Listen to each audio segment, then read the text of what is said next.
Bonsoir à toutes et à tous et bienvenue pour ce nouveau webinaire dédié au placement de trésorerie. Merci de nous rejoindre, vous êtes déjà nombreux. Évidemment, comme d'habitude, il y aura toujours quelques retardataires. On va donc introduire tranquillement cette présentation. Ça leur laissera le temps de nous rejoindre. Alors, le sujet, je l'ai dit, c'est sur les placements de trésorerie avec comme objectif d'allier rentabilité et environnement. C'est plutôt un casse-tête de nos jours. Il se trouve que sur Enerfip, on est à même de proposer de plus en plus des solutions, notamment pour les entreprises qui ont cette recherche, et c'est plutôt précieux dans l'époque dans laquelle on se trouve, avec un contexte de taux extrêmement bas, comme vous le savez. Et en plus de cela, une grande difficulté de pouvoir flécher, choisir où va l'argent de votre entreprise et à quoi elle va servir très précisément. Voilà, tout ça fait que nous nous sommes penchés sur la question avec Enerfip, et nous avons, avec nos partenaires développeurs de projets, défini des propositions, des opportunités qui font beaucoup de sens, et vous le verrez tout au long de cette présentation. Alors justement, pour vous présenter tout cela, je suis accompagné ce soir de Paul-Émile Chauvin. Paul-Émile, vous êtes directeur des investissements chez Apex Energy, entre autres. Bonsoir Paul-Émile. Bonsoir Julien, bonsoir à tous. Et de Pierre-Louis Poulain, vous êtes expert comptable et fondateur du cabinet Émérite Ace Associés, qui est très dynamique sur le bassin montpelliérain. Bonsoir Pierre-Louis. Bonsoir Julien, bonsoir à tous.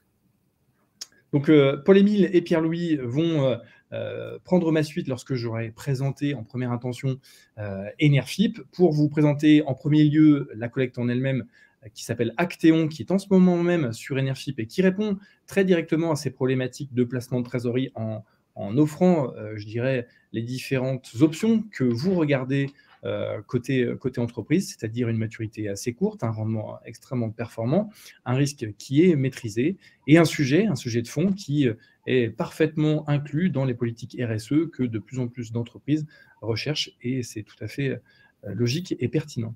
Ensuite, Pierre-Louis vous présentera plus avant la dimension fiscale et les enjeux que peuvent revêtir ce type d'investissement. C'est toujours intéressant de présenter aussi cet aspect-là des choses. Alors, vous le verrez, nous avons un outil, pour celles et ceux qui ne le connaissent pas encore, qui est éminemment interactif, puisque vous pouvez, tout au long de la présentation, nous poser des questions qui sont visibles sur le côté droit. Ces questions, vous pouvez d'ailleurs voter pour celles qui vous paraissent les plus pertinentes, ça nous permet de les faire remonter. Et Vincent Clerc, qui est le directeur des partenariats chez Enerfip, qui est à ma gauche, et moi-même, nous ferons passer les questions de sorte qu'elles soient visibles sur votre écran, et que les personnes concernées au premier chef y répondront, afin que l'ensemble soit interactif et pas seulement une présentation qui va dans un seul sens. Voilà, donc je pense que le décor est planté. Normalement, les derniers retardataires ont dû nous rejoindre. Et donc, je vous propose de commencer par le premier sujet, à savoir une présentation synthétique d'Enerfip. Alors, Enerfip, c'est une plateforme de financement participatif dédiée à la transition énergétique. C'est une structure que nous avons créée en septembre 2014. Alors, pourquoi on a fait cette démarche ? C'est que Fleur Pellerin, en mars de la même année, avait annoncé que le gouvernement de l'époque travaillait à la construction d'un cadre réglementaire pour légiférer l'activité du financement participatif, qui était balbutiante et qui se faisait un peu sous le manteau à l'époque. Et lorsque l'on a su ça, avec mes trois camarades cofondateurs, on a pensé que cela faisait du sens d'imaginer créer une plateforme de financement participatif sur le secteur de la transition énergétique et des énergies renouvelables, parce que, en fait, dans notre parcours, nous sommes tous d'anciens développeurs de projets, et il nous paraissait faire beaucoup de sens que de proposer au plus grand nombre possible de flécher, s'ils le souhaitent, une partie de leur épargne directement sur des actifs de production d'énergie renouvelable et de transition énergétique. Et donc, création en septembre 2014, et parution de la loi en question un mois plus tard, donc c'était vraiment le bon timing. Et à partir de là, nous avons travaillé à obtenir l'agrément de l'autorité des marchés financiers, chose faite en avril 2015, et la première collecte a été lancée en septembre 2015. Donc, depuis 7 ans maintenant, révolus d'ailleurs, nous avons financé plus de 300 projets, ce qui représente 152 millions d'euros collectés. Alors, c'est un chiffre qui, selon comment on regarde les choses, en tout cas, est assez significatif. Ce qui est plus intéressant, c'est la dynamique.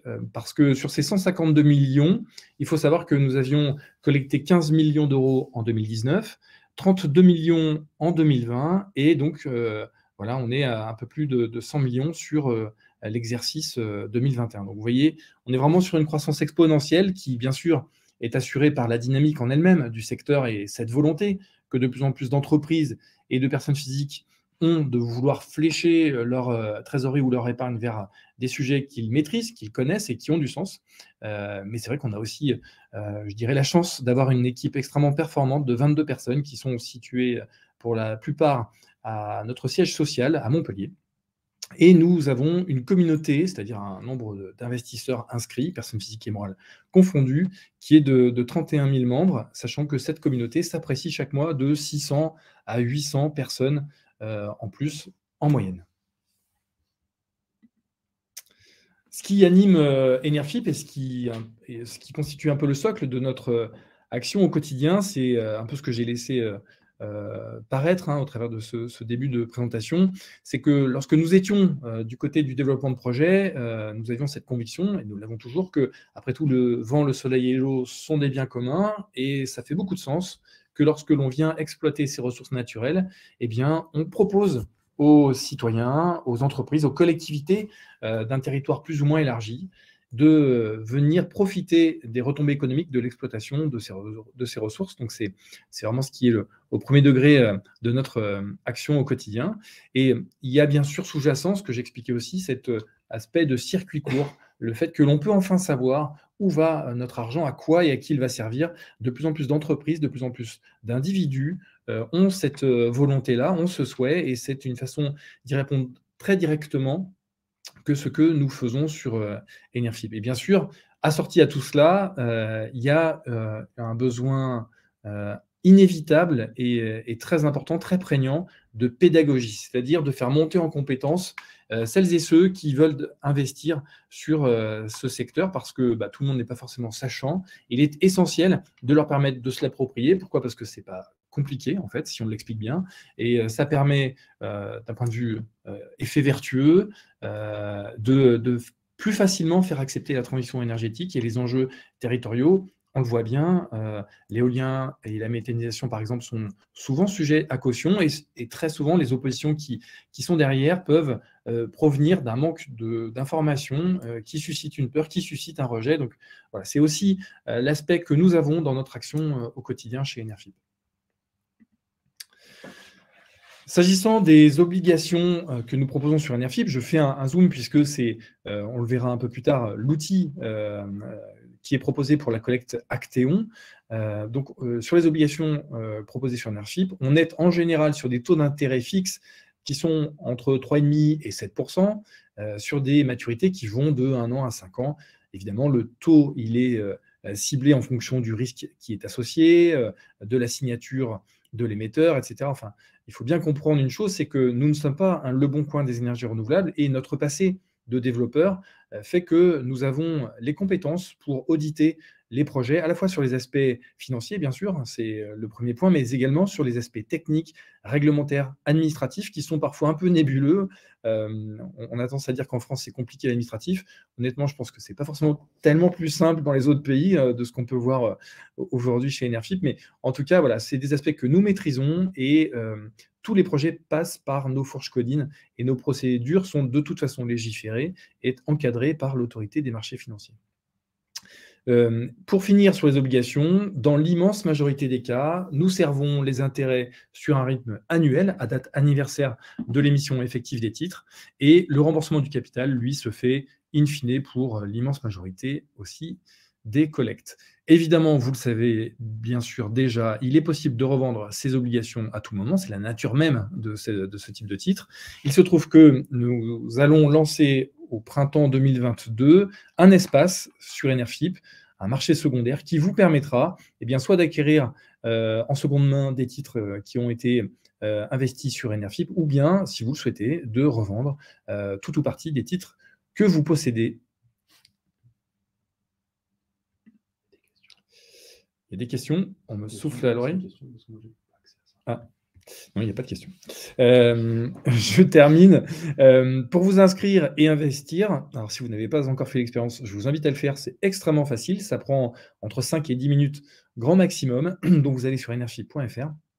Vous avez le bouton en haut à droite, s'inscrire. Évidemment, étant donné que nous sommes agréés par l'autorité des marchés financiers et que nous sommes soumis aux mêmes procédures que les banques s'agissant de tout ce qui est KYC et lutte anti-blanchiment et financement du terrorisme, vous avez un questionnaire auquel il faudra répondre qui n'est pas très long, mais qui nous permet de bien comprendre et bien connaître votre profil d'investisseur et donc de vous conseiller lorsque vous irez investir sur les différents projets que nous vous proposons. Donc voilà, il faut juste vous armer d'un tout petit peu de patience, d'une pièce d'identité et d'un justificatif de domicile. Pour terminer, et après je passerai la main à Paul-Émile, sachez que sur Enerfip, il n'y a aucun frais de tenue de compte, aucun frais de dossier, d'ouverture de compte, aucun frais de ce que vous voulez. Pour bien comprendre, c'est que lorsque nous avons créé la plateforme, personnellement, j'avais une certaine frustration lorsque j'allais dans une banque ouvrir un compte, quel qu'il soit, parce qu'on commençait d'abord par perdre de l'argent avec des coûts qui sont là, directs ou indirects, et qui compliquent un peu la visibilité de la rentabilité. Donc nous, on a fait ce choix d'avoir absolument aucun frais du côté des investisseurs. Évidemment, nous ne sommes pas une association à but non lucratif et il faut qu'on gagne notre vie. Et donc, ce sont les porteurs de projets, les projets qui nous rémunèrent pour nos prestations de services.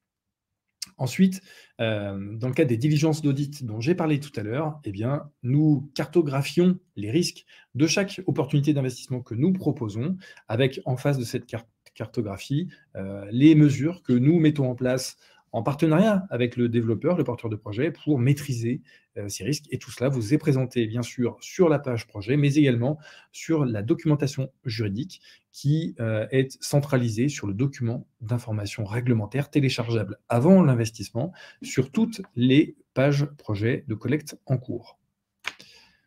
Voilà. Si je suis allé un peu vite, vous pouvez évidemment me poser à tout moment des questions via l'outil qui est prévu à cet effet. Et dans l'attente, je vous rappelle que vous pouvez nous contacter par mail ou par téléphone, puisque nous avons un service client de 3 personnes à temps plein basé à Montpellier, qui se fera un plaisir de vous répondre et de vous accompagner si vous rencontrez quelques difficultés. Mais normalement, on a un site qui fonctionne très bien, donc ça devrait bien se passer. Et voilà, je vous laisse noter les numéros que vous retrouvez en bas de chaque slide, au cas où. J'en ai fini et je vais passer maintenant la parole à Paul-Émile qui va vous présenter à la fois Apex Energy, qui est un très bel acteur montpelliérain, une belle pépite française qui porte donc cette collecte Actéon sur Enerfip. À toi.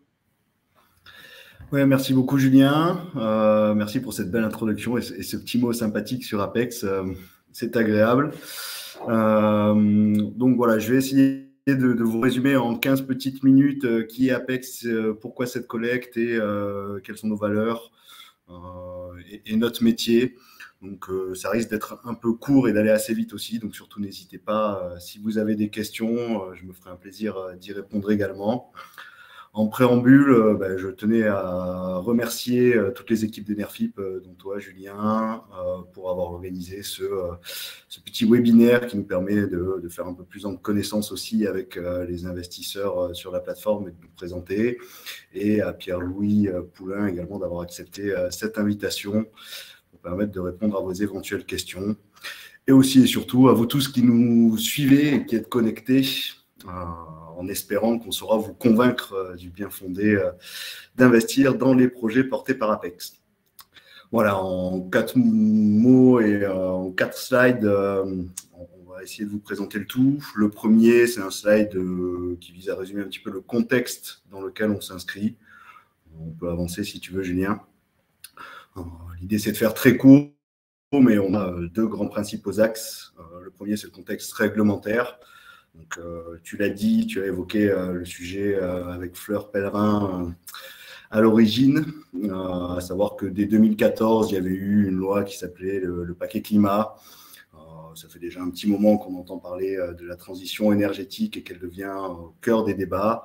Donc, ce qui conditionne aujourd'hui l'essentiel de l'activité d'un développeur comme Apex, ce sont les arrêtés tarifaires. Donc, en fait, ce sont des mécanismes par lesquels l'État octroie à des projets qui, selon certains critères d'éligibilité et des normes à respecter dans le cadre de ces arrêtés tarifaires, peuvent bénéficier d'un tarif de rachat de l'électricité qu'ils produisent sur des durées de 20 ans. Donc, on a des tarifs garantis pendant 20 ans pour l'ensemble de nos projets photovoltaïques.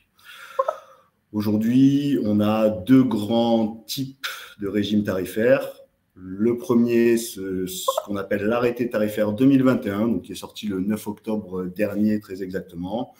Donc pour des centrales qui ont une puissance limitée à 500 kW crête, on va parler beaucoup de watts crête, kilowatts crête dans notre activité, c'est la puissance installée de nos centrales. Donc là, c'est un tarif garanti fixé pour tous les projets qui souhaitent en disposer.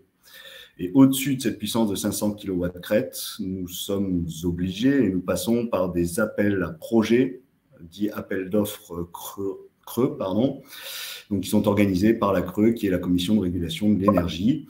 Et donc, nous candidatons avec le tarif souhaité et nos projets sont lauréats en fonction de certains critères. Tous les projets ne le sont pas, mais Apex Énergie, nous avons près de 100% de taux de succès à ces appels d'offres.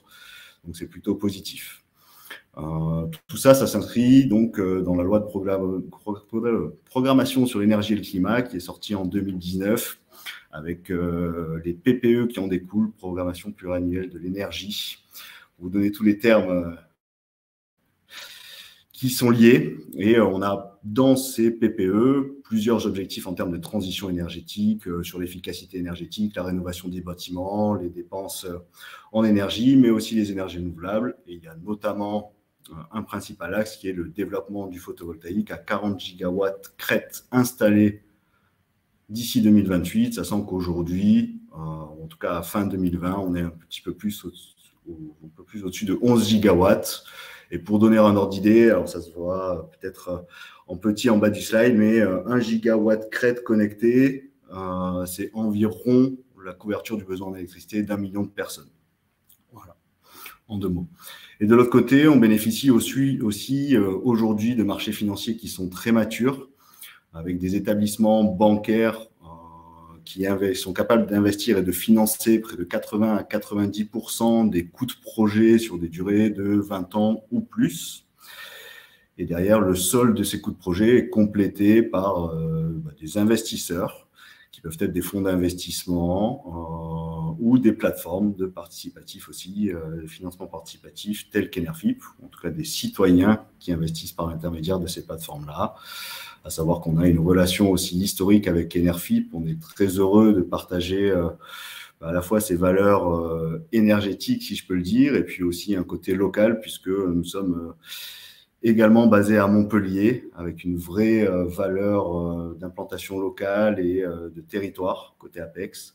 Donc on partage ça et c'est déjà notre 6e collecte, je crois, lancée auprès d'Enerfip, qui a financé plus de 150 centrales grâce à l'investissement citoyen ou le financement citoyen.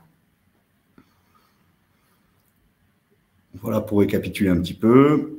Qui est Apex Énergie? Donc Apex Énergie, c'est un groupe qui a 30 ans d'histoire. On ne va pas rentrer dans tous les détails pour pas endormir tout le monde, mais ça a été créé en 1991, racheté par BP, le groupe British Petroleum en 99. Et la Apex version 2, si je peux le dire, ça a débuté en 2013.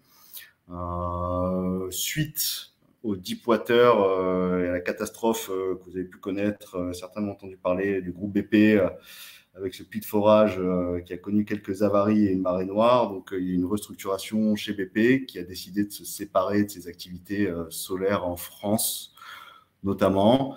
Et dans ce cadre-là, les dirigeants actuels d'Apex Énergie ont racheté une partie des activités de BP Solar France et ont recréé Apex Énergie.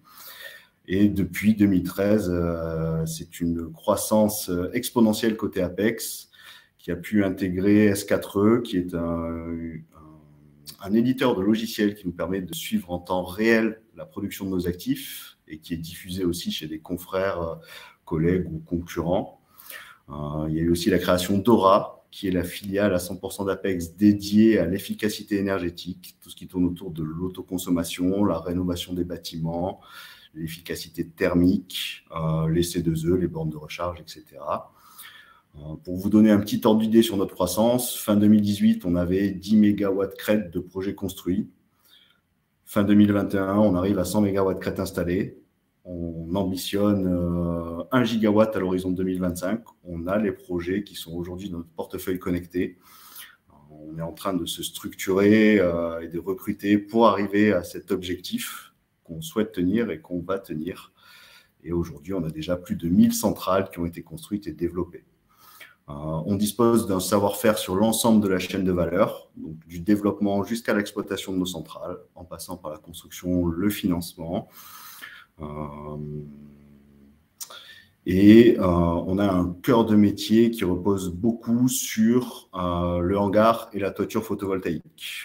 Ça, c'est l'historique d'Apex. On s'est concentré énormément sur mettre à disposition des centrales photovoltaïques auprès d'acteurs qui en ont besoin dans le cadre de leur propre projet, de leur propre exploitation. Le hangar agricole s'inscrit dans le cadre d'une activité agricole pour du stockage, pour de l'élevage, etc. Donc, on intervient et on installe des bâtiments qui permettent aux hébergeurs de profiter de nos constructions et on installe une toiture photovoltaïque au-dessus. Globalement, les projets photovoltaïques, nous, on estime qu'ils sont dérisqués. Alors, on peut débattre du terme dérisqué, mais je peux vous confirmer que c'est le cas. Pourquoi? Parce que Apex s'entoure des fournisseurs les plus robustes du secteur. On travaille avec des gens qui sont reconnus sur le marché, qui ont une très solide expérience. On s'attache à négocier et sécuriser nos volumes d'approvisionnement auprès d'eux le plus tôt possible pour nous permettre de sécuriser notre timing de construction. On a encore une fois une courbe de croissance qui est très forte.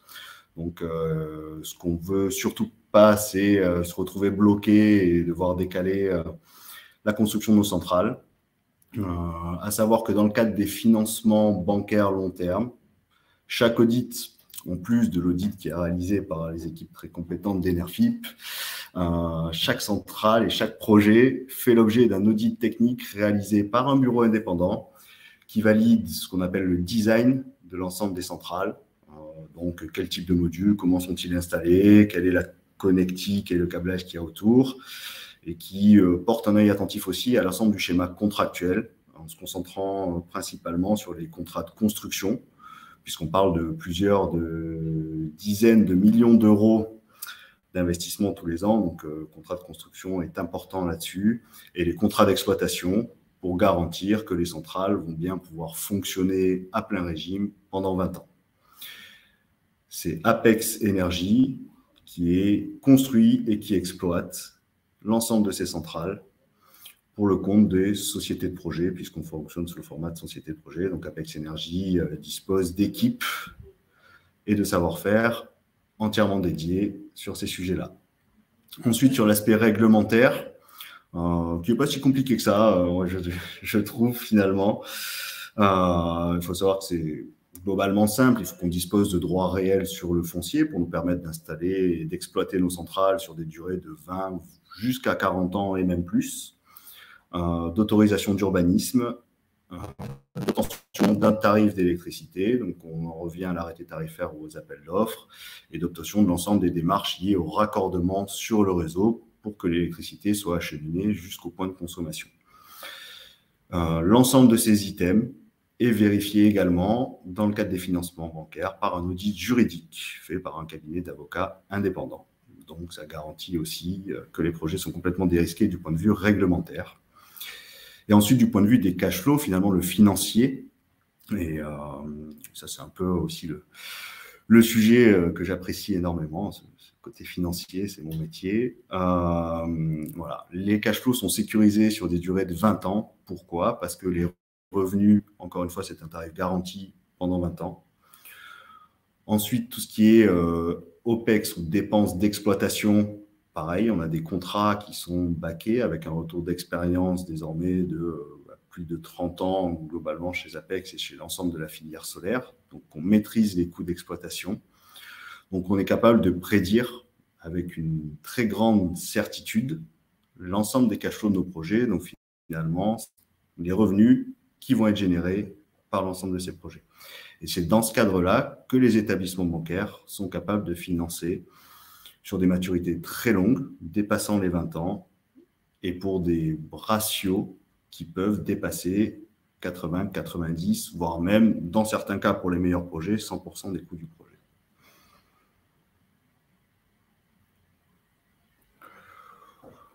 Voilà, aujourd'hui, pourquoi on a soumis une collecte sur Actéon, donc la collecte appelée Actéon 3, auprès d'Enerfip. Apex, en ce moment même, on a près de 400 projets qui sont en construction, qui vont l'être ou qui ont été lancés récemment, donc entre janvier 2021 et décembre 2022. On a près de 170 millions d'euros d'investissement à réaliser d'ici la fin de l'année 2022. On a 1500 projets qui sont à différents stades de développement. Pour les plus précoces, on en est au stade de la prospection foncière, donc aller chercher du terrain ou installer nos centrales. Pour les plus avancés, on en est au stade d'obtention des autorisations d'urbanisme, donc étude des dossiers auprès des autorités. Dans ce cadre-là, on a des coûts qui sont importants à supporter, des coûts de développement. Le développement d'un projet, ça dure de 14 jusqu'à 36 mois pour les projets les plus complexes. On a des coûts de développement à supporter avant que les projets puissent générer des cash flows. Et ensuite, une fois que les projets sont matures et sont prêts à construire, on a à peu près 400 projets en ce moment même. On a une contrainte qui est celle de regrouper les projets. Contrainte, mais aussi opportunité. En fait, il faut qu'on le fasse. Pourquoi? Parce qu'on fait beaucoup de projets de taille intermédiaire, donc entre 100 et 500 kW. Ces projets-là, c'est un coût d'investissement de 100 000 euros. Aller lever un financement pour chacun des projets, ce serait très chronophage. Ça nous ferait 400 financements, si on prend l'exemple des projets qu'on a actuellement, avec des coûts inhérents à chaque financement, qui peuvent être les coûts de rédaction des actes, les coûts de mise en place du financement, les coûts d'opération, plus tout le travail qu'il y aurait à faire pour financer ces 400 projets unitairement. En fait, on regroupe nos projets dans une société qui va comporter 40, 50, 70 projets. On va lever un seul financement pour l'ensemble de ces projets-là. Ça a aussi un avantage indéniable pour nous et du point de vue risque financier vis-à-vis de l'ensemble des partenaires qui investissent dans les projets, établissements bancaires comme investisseurs ou comme Apex qui est sponsor dans ce cadre-là, c'est qu'on bénéficie d'un effet portefeuille. En deux mots, l'effet portefeuille, c'est de dire, voilà, on a peut-être un projet qui va aller moins bien qu'un autre, un sinistre qui va se déclarer sur un bâtiment, qui va faire que la centrale ne pourra pas produire pendant 6 mois, 12 mois, le temps de la reconstruire. On peut avoir à un endroit, finalement, il ne va pas faire beau pendant toute l'année. Bon, mince, c'est pas de chance. Mais ça peut arriver. Et en fait, dans ce cadre-là, avoir plusieurs projets regroupés, ça nous permet de mitiger le risque parce que tous les autres projets vont permettre de compenser finalement une moindre production d'un projet. Et quand on parle d'un projet, on parle en réalité de 10-15% des projets qui peuvent connaître quelques pépins et qui seront compensés par les autres. Je vous rassure, c'est très rarement le cas et on n'a jamais eu de défaut à proprement parler sur l'ensemble des actifs d'Apex. Et plus généralement sur la filière, ça reste assez rare. Mais cet effet portefeuille, il est indéniable et il nous permet de nous dérisquer financièrement parlant, du point de vue du sponsor, des investisseurs et des banques. Donc, c'est aussi un effet vertueux à regrouper ces projets-là. Sauf que la contrainte qu'on a derrière et qui découle de ça, c'est que les projets n'ont pas tous la même maturité à l'intérieur des sociétés. Et donc, on se retrouve avec des projets qui vont s'étaler dans le temps. Et dans ce cadre-là, pour arriver à lever la dette bancaire, les partenaires bancaires souhaitent et nous demandent que les projets soient globalement regroupés. Par exemple, pour donner un exemple concret et assez simple, on ne peut faire qu'un déblocage sur les lignes de financement par mois. Ce qui fait qu'en fait, sur des projets qui vont avoir des dépenses en début de mois assez importantes, on va pouvoir les financer qu'à la fin du mois, en attendant d'avoir regroupé l'ensemble des factures de tous les projets. C'est une des contraintes particulières. Il peut y avoir des projets qui se construisent plus tôt que les autres. Et on est dans cette phase d'étude et de due diligence d'audit. Les audits prennent du temps. Donc, on supporte globalement chez Apex 3 mois de préfinancement de construction de nos projets sur la trésorerie d'Apex. C'est une ligne et un besoin en financement, besoin en fonds de roulement finalement, de 3 mois avant qu'on puisse débloquer la dette long terme correspondante à ces projets-là. C'est pourquoi on fait appel à des lignes qu'on appelle des lignes court terme pour nous permettre de financer ce besoin en fonds de roulement. Ces lignes court terme, elles viennent uniquement préfinancer la levée de dette bancaire. Et dans ce cadre-là, aujourd'hui, il y a des solutions de financement qui existent sur les marchés auprès d'établissements bancaires, auprès d'investisseurs. C'est quelque chose qui est assez commun sur le marché financier. Mais chez Apex, on porte cette valeur aussi d'avoir envie d'impliquer les citoyens sur nos projets. Encore une fois, on vient participer au développement des territoires, à cette transition énergétique. On le souhaite vraiment. Et on s'est dit, et grâce à Enerfip qui nous a aussi proposé ce genre de solution, qu'il serait intéressant de permettre aux citoyens d'investir aussi sur ce type d'objet. Je pense que vous êtes certainement au fait ou pas, et ça fera peut-être l'objet d'une autre présentation, de ce qu'on appelle le financement, l'investissement participatif, donc investir en fonds propres sur des durées plus longues, 4, 5, 6 ans. Et là, en complément, on permet aussi aux citoyens de venir investir sur des objets court terme, dans les mêmes projets, mais un peu plus en amont. Et on s'est dit que c'était une bonne chose pour que les citoyens puissent aussi favoriser l'aboutissement et la valorisation de ces projets sur leur territoire. Pardon ? Et les entreprises. Et les entreprises. Et ça nous aide aussi énormément. Ouais. Et donc, voilà, la collecte d'Actéon s'inscrit typiquement dans ce cadre-là. Donc, c'est nous permettre de lever des fonds sur une durée de 6 à 12 mois en attendant qu'on lève la dette bancaire pour l'ensemble de nos projets qui arrivent en 2022. Vous verrez dans le slide, encore après, il y a un petit graphique qui vous illustrera tout ça, mais on y reviendra. Pour nous, voilà, ça nous permet de financer, de préfinancer cette construction et de ne pas pénaliser notre calendrier de construction. Pour vous, en tant qu'investisseur, quels sont les intérêts ?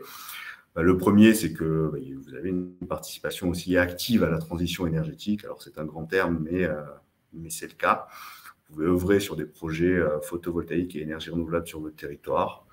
On a une rémunération qui est très attractive sur un objet de financement de 6 à 12 mois. Aujourd'hui, sur un livret bancaire, vous n'aurez pas la rémunération qui est proposée actuellement pour cette collecte-là, qui est de 3,75% en taux fixe.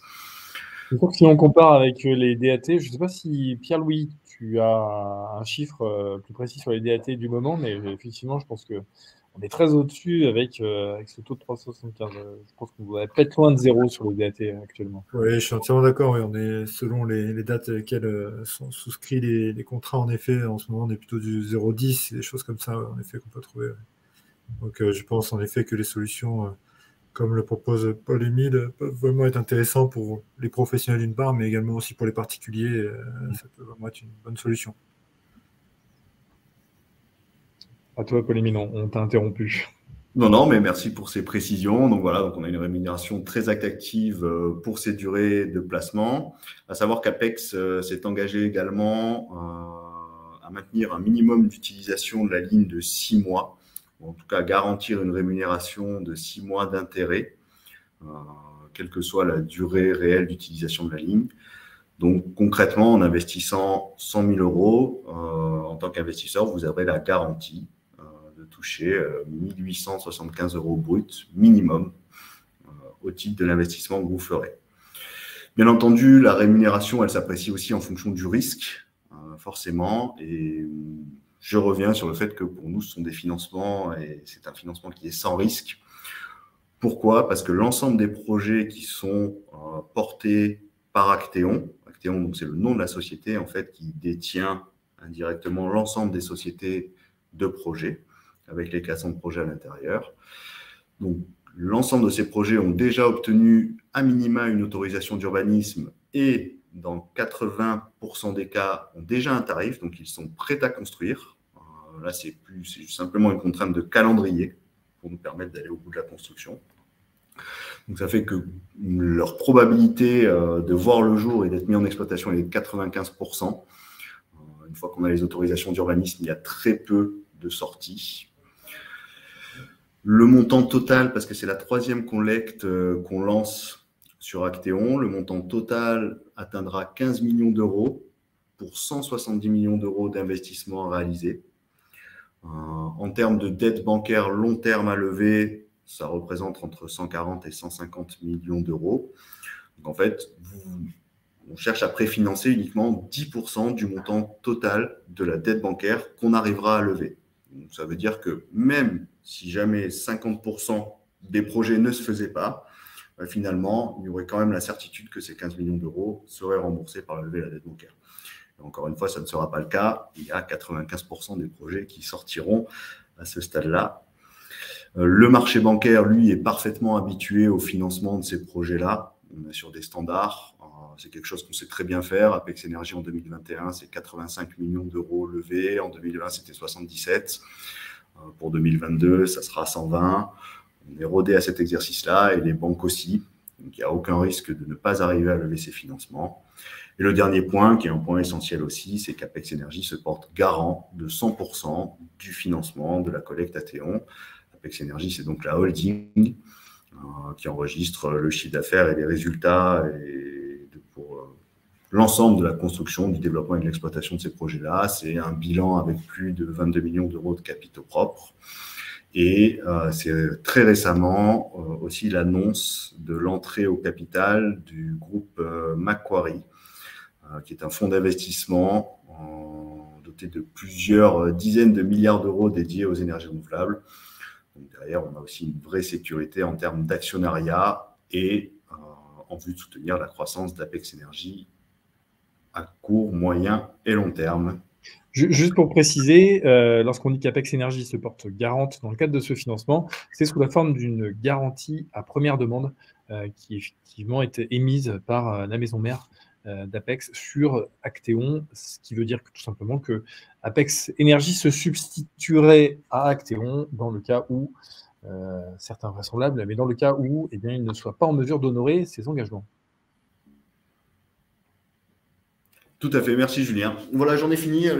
J'ai dépassé un petit peu le quota de timing qui m'était annoncé. Cette dernière slide, c'est juste une slide illustrative pour vous expliquer un petit peu ce qu'on vient de se dire et notre besoin de préfinancer 3 mois. Donc, on a l'ensemble des sociétés de projets qui sont listées avec les montants en millions d'euros que ça représente en termes de dépenses. Et on voit qu'on atteint un pic premier trimestre 2022 qui va dépasser la trentaine de millions d'euros de besoins en fonds de roulement. Et sur ces 30 millions d'euros-là, on fait appel à une collecte pour 15 millions d'euros. Et petit à petit, ce besoin redescendra parce qu'on arrivera à lever les dettes bancaires au fur et à mesure.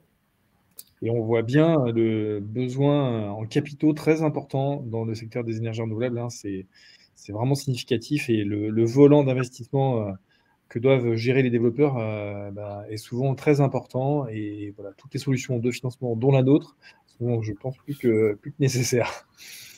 Merci. C'est vrai, ouais, pardon, juste en petit complément. Effectivement, il y a une petite étude de Xerfi aussi, qui est un institut d'études financières qui a établi qu'il faudrait 38 milliards d'euros d'investissement entre 2019 et 2023, je crois, pour les énergies renouvelables. Donc, on est en milliards d'euros. Il faut savoir, si on reprend un peu les chiffres, gigawatts, mégawatts, etc., globalement, 1 mégawatt crête, donc 1 giga divisé par 1000, 1 mégawatt crête, c'est 1 million d'euros d'investissement. On envisage de faire près de 100 mégawatts l'année prochaine, donc c'est 100 millions d'euros d'investissement rien que pour 2022. Et on retombe avec les 70 de cette année à 170 millions d'euros. Donc, on est effectivement sur des montants hyper conséquents. Et pour complémenter le tout et pour conclure, je dirais que l'ensemble de ces projets, lorsqu'ils ont été lauréats d'un appel d'offres creux, feront aussi l'objet d'une collecte en investissement participatif. Et on en a déjà qui sont sur Enerfip également, donc sur les sociétés Apex 19, Apex 20, Solar 16. Donc, la collecte est déjà lancée. Elle est aussi chez Enerfip. Si vous souhaitez investir sur les deux objets, n'hésitez pas. Merci Paul-Émile et merci pour toutes ces précisions. Je crois qu'il n'y a pas de questions pour l'heure, donc c'est que tout est parfaitement clair. Bravo. Donc c'est le moment, la pression est forte sur tes épaules, du coup, Pierre-Louis. Bien sûr. Aussi Bien bon. sûr. Donc Pierre-Louis qui va nous présenter eh bien son cabinet d'expertise comptable et de commissariat aux comptes Ace Associés, basé à Montpellier, et qui va faire un petit laïus, un zoom sur les enjeux, notamment fiscaux, de ce type d'investissement qui sont proposés sur Actéon 3. À toi, Pierre-Louis. Exactement, merci Julien. Merci Paul-Émile pour cette présentation assez précise pour le coup. Du coup, oui, je suis le fondateur donc, du cabinet Ace Associés à Montpellier. Comme vous pouvez le voir, donc on a le pôle expertise comptable qui est notre activité principale et l'activité aussi commissariat aux comptes que nous réalisons également. Autour de ces activités principales, nous avons 3 autres activités. On va dire, on a l'aspect social RH, l'aspect gestion de patrimoine que nous sommes en train de développer et l'aspect formation également.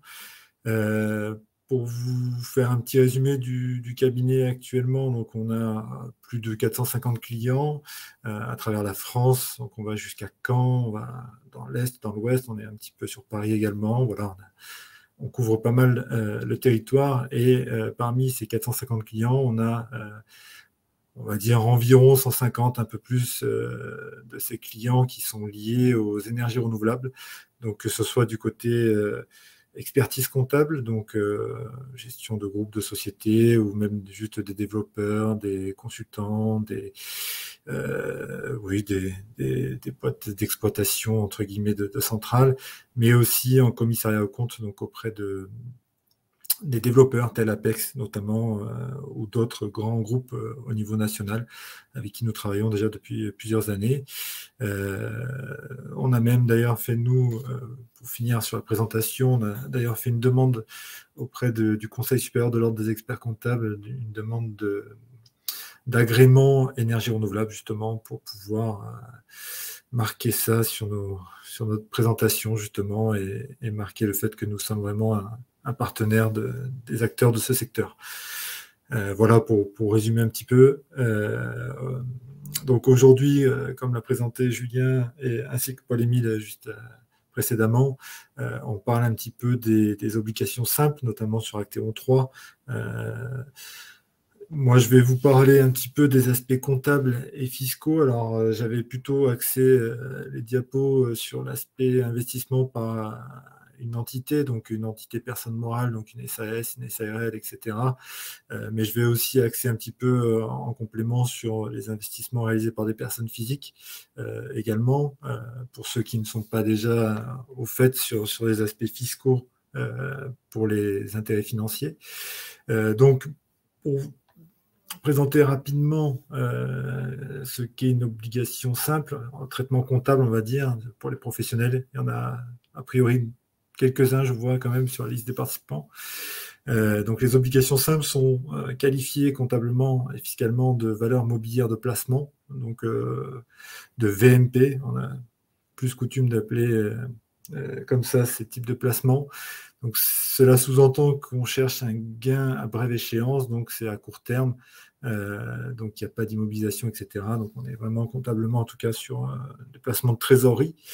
On peut qualifier le coût d'entrée du prix d'achat des obligations plus les frais engagés. Alors ici, là, sur les plateformes comme Enerfip notamment, les frais engagés, comme l'a indiqué Julien précédemment, les frais, en tout cas liés à la plateforme, sont de 0. Après, si vous faites accompagner par un expert comptable, un gestionnaire de patrimoine, peut-être qu'il y aura des frais en plus du prix d'achat des obligations simples, qu'on pourra éventuellement ajouter au coût d'entrée de ces obligations. Quoi qu'il en soit, au niveau comptable, on placera ça dans le compte 506. Alors là, je fais un peu de la théorie comptable, mais je ne vais pas trop approfondir là-dessus. Mais bon, ça reste au niveau des disponibilités, ça reste au niveau de la trésorerie dans les comptes des sociétés, du coup. Du coup, ensuite, en cours de vie, quand j'ai dit en cours de vie, c'est après du coup la souscription de ces obligations. Bien sûr, je vous le souhaite, et normalement, Apex est assez solide, a priori, de ce que vient de dire Paul-Émile, pour verser les intérêts liés à ces obligations. Donc, en cours de vie, on va percevoir des intérêts qui, au niveau professionnel, dans les entités, donc quand on est une SAS, etc., vont être classés comme des produits financiers, donc un peu de précision sur le compte 764. Au niveau fiscal, pas de particularité, soumis au taux de droit commun, donc les règles classiques au niveau de l'impôt sur les bénéfices. Il y aura certainement quelques sujets au moment du bilan, donc pour calculer les intérêts à percevoir en tout cas en fin d'année, puisque comme le veut le Code civil en tout cas, les intérêts, le fruit perçu par ces placements sont calculés au jour le jour, donc sur l'année civile. Donc il faudra au moment du bilan constater des intérêts à percevoir, du coup à recevoir. Et aussi, j'ai vu qu'il y avait des experts comptables dans la liste des participants. Il faudra bien sûr penser, alors c'est pas le cas d'Apex, mais j'espère que ça sera le cas pour aucun investisseur chez Enerfip et développeurs, notamment aussi porteurs de projets. Il y a quand même un risque de perte en capital, comme il est précisé sur la plateforme, qui existe, même si, voilà, et comme l'a dit Paul-Émile, il y a peu de risques sur les collectes, notamment Apex et même d'autres développeurs, mais quoi qu'il en soit, s'il y a un risque, en tout cas, de perte en capital latent au moment du bilan, il faudra penser à faire une dépréciation pour constater dans les comptes ce risque de perte, du coup, en capital. Donc ça, c'est au niveau personne morale. Alors après, quand on est personne physique, il n'y a pas grand-chose à dire en plus, mis à part le fait que les intérêts financiers sont perçus sont catégorisés, disons, dans la partie RCM, donc revenus capitaux mobiliers au niveau de votre déclaration de revenus personnels. À titre pratique, Enerfip permet, en faisant une démarche en fin d'année, de vous inscrire directement dans vos déclarations de revenus les intérêts perçus au cours de l'année. Donc, généralement, tout est inscrit au niveau de votre déclaration de revenus, un peu comme les salaires. Donc, il n'y a pas grand-chose à indiquer en plus que ce qu'il y a d'inscrit.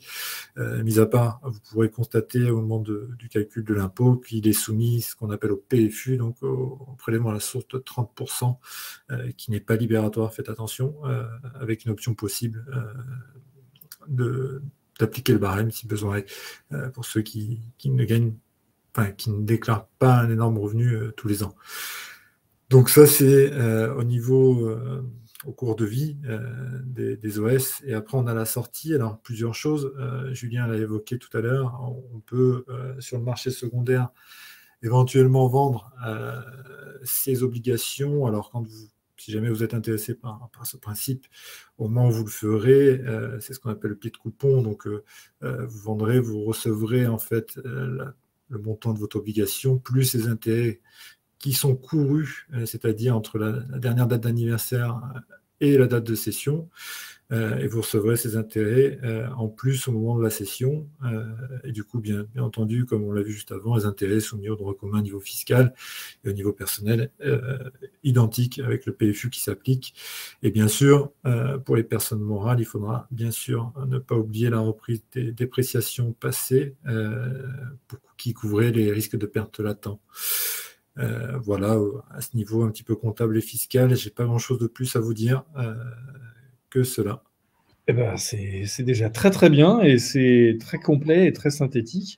Je ne sais pas si nos auditeurs et auditrices ont des questions à nous poser. Vous avez été plutôt très sage et à l'écoute depuis 49 minutes maintenant. Et écoutez, je vous invite à maintenant cliquer sur le bouton questions en bas à droite de votre écran si vous avez bien sûr quelques informations subsidiaires que vous souhaiteriez que nous vous dispensions.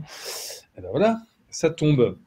avec une question de Sébastien que je vais présenter à l'écran. Quid de la conformité de l'objet social pour les clients? C'est une sacrée question que j'ai envie de envoyer à toi, Pierre-Louis. Alors, quid de l'objet social, forcément, c'est des placements de trésorerie, donc je ne pense pas qu'il y ait de contraintes juridiques bien complexes, entre guillemets.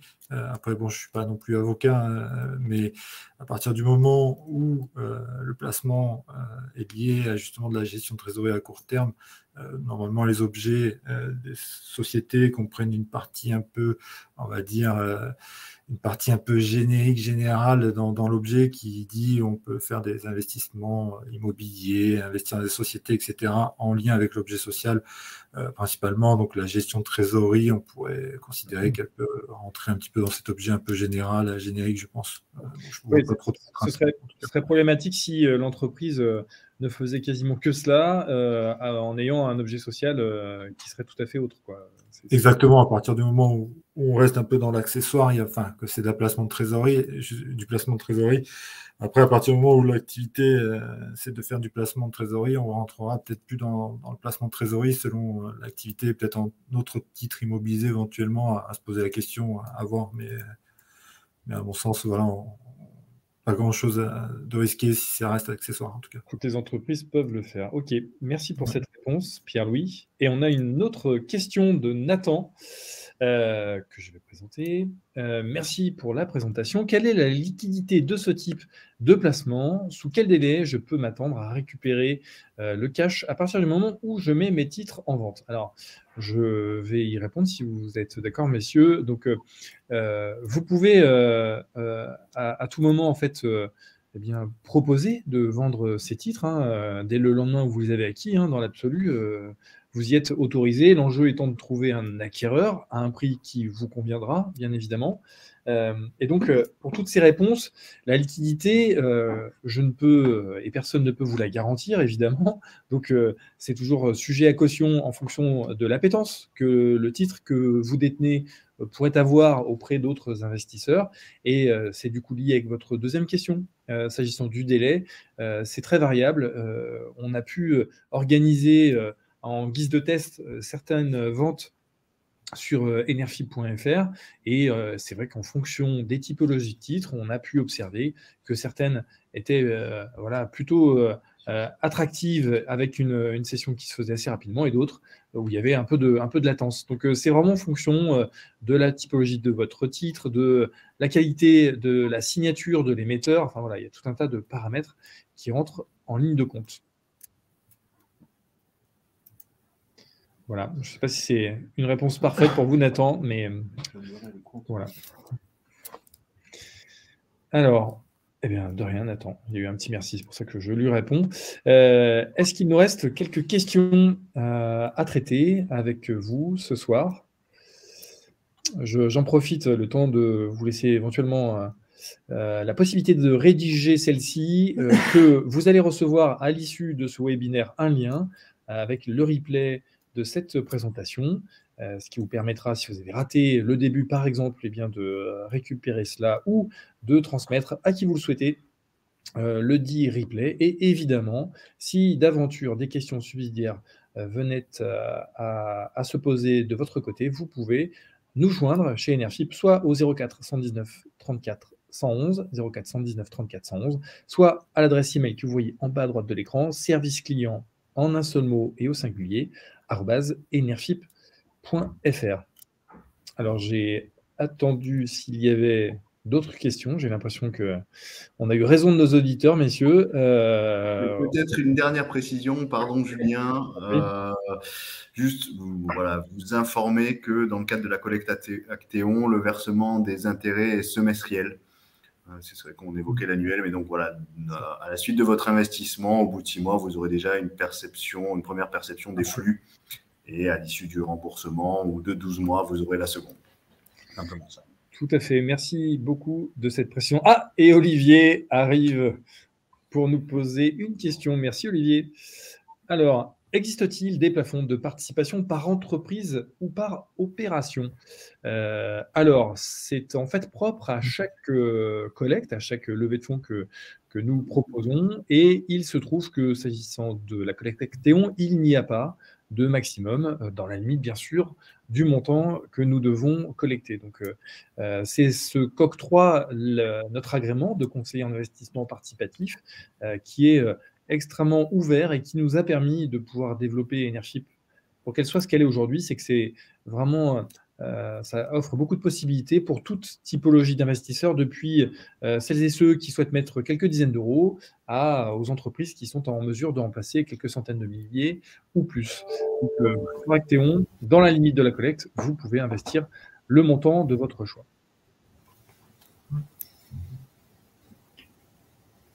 Voilà. Alors, est-ce qu'Olivier était le dernier? Possible. N'hésitez pas, si vous avez des questions qui vous viennent, à nous envoyer un petit email. En tous les cas, eh bien, Pierre-Louis, Paul-Émile, voilà, Denis qui nous pose une question. Alors, je vais l'afficher. Quelle serait la répartition raisonnable de la trésorerie disponible pendant un an entre DAT à 0,1% et placement type Actéon? Question pour Pierre-Louis, ça, je pense, non? C'est assez drôle. Ouais. En fait, difficile à se prononcer comme ça, pour être honnête, parce que tout va dépendre du risque, etc., de l'appréciation du risque de chaque investisseur. Donc, c'est difficile de dire une répartition. Ça s'étudie, je pense, principalement. Ça s'étudie, ça s'épluche, entre guillemets, avec les clients. Nous, on peut le faire exactement avec des clients, on le fait déjà. On tend quand même toujours à être prudent parce qu'il y a quand même une perte. Il faut savoir justement apprécier le risque qu'est prêt à prendre le client, mais il faut avoir la rémunération maximum en fonction de ce risque. Mais du coup, difficile de répondre à cette question DAT à 0,1 ou placement type Actéon. Forcément, Paul-Émile, il va vous dire qu'il vaut mieux investir tout chez nous, oui, évidemment. C'est sans risque. Forcément d'aller chez Actéon, surtout que, comme on l'a déjà précisé, semble-t-il qu'il y a la garantie Apex Energy, d'autant plus. Donc, a priori, le risque est quand même assez minime dans l'ensemble. Mais voilà, pour répondre à la question, difficile comme ça de dire quelle répartition faire, en tout cas, sans connaître la personne, du moins. Mais oui, et c'est vrai qu'il y a toujours un risque. Le risque zéro n'existe pas, Paul-Émile. Je suis désolé, je suis tenu par notre agrément de le rappeler. Voilà, j'en suis sûr. Donc, Denis, si vous voulez en savoir plus et être accompagné, eh bien, Pierre-Louis Poulain se fera plaisir d'étudier votre cas et de vous conseiller une ventilation de votre trésorerie sur ces différents Bien entendu. Avec plaisir. Donc, on a Franck qui nous pose une question également sur les secondes mains. Lors de la revente d'un titre, l'acheteur en seconde main a-t-il les mêmes contraintes géographiques que lors de l'émission d'origine? Alors, pour rappel, pour celles et ceux qui ne sont pas encore au courant, il existe deux types d'offres sur Enerfip, celles qui sont dites ouvertes à tous, où il n'y a pas du tout d'enjeu territorial. Vous pouvez investir quel que soit votre lieu de résidence. C'est le cas d'Actéon d'ailleurs. Mais vous pouvez aussi trouver des collectes qui ont une exigence territoriale, c'est-à-dire où seuls sont éligibles à ces investissements les personnes qui habitent dans tel ou tel département. C'est en fait en lien avec les appels d'offres de la Commission de régulation de l'énergie qui ont vraiment boosté l'avènement du financement participatif dans la transition énergétique pour pouvoir amener les citoyens français à investir sur des projets de leur territoire. Et donc, pour qu'il y ait une cohérence, quand on dit investissement des citoyens du territoire, eh bien, la CRE, la Commission de régulation de l'énergie, a disposé le principe que pour un projet donné, seuls étaient éligibles les habitants du département de ce projet ou des départements limitrophes. Voilà, ça c'était pour mettre un peu le cadre et le sous-titre. Et donc Franck, lorsqu'on est sur un projet creux, donc ayant une problématique territoriale, une obligation territoriale, il faut effectivement que l'acquéreur respecte les mêmes règles géographiques que le vendeur, et c'est aussi pour ça qu'on souhaite l'encadrer sur Enerfip, parce que sinon il pourrait y avoir des enjeux pour le porteur de projet, et il faut maîtriser ces enjeux. En revanche, pour ce qui est d'Actéon, vous pouvez vendre à absolument qui vous le souhaitez, il n'y a aucune limite géographique. Voilà. Est-ce qu'il nous reste une dernière question? On est à 59 minutes. Je veux dire qu'on est plutôt ponctuel. C'est C'est pas mal. En tout cas, écoutez, je tiens à vous remercier tous deux, Paul-Émile et Pierre-Louis, pour cette présentation. C'était, je pense, très, très explicite, très clair. N'hésitez pas, encore une fois, à nous poser des questions si elles vous viennent par la suite. Je remercie, bien sûr, on est monté jusqu'à 35 auditeurs, auditrices ce soir, donc c'est une belle réussite. Donc merci pour votre présence et pour le temps que vous nous avez accordé. J'espère, et nous espérons que ça vous aura éclairé sur cette collecte Actéon, sur le financement participatif, et que ça vous donnera bien évidemment envie d'investir soit la trésorerie de votre entreprise, une partie bien sûr, soit à titre personnel. N'hésitez pas à en parler autour de vous. Et dans l'attente, eh bien, je vous souhaite et nous vous souhaitons une très belle soirée et nous vous invitons à nous rejoindre pour les prochains webinaires d'Enerfip. À très bientôt. Au revoir. À bientôt, merci. Une bonne soirée également. Merci à tous. Merci Julien et merci Pierre-Louis. Bonne soirée et au plaisir, j'espère, de vous recroiser une fois que vous aurez investi dans nos collectes. Merci. Merci à tous. Merci Paul-Émile, merci Julien.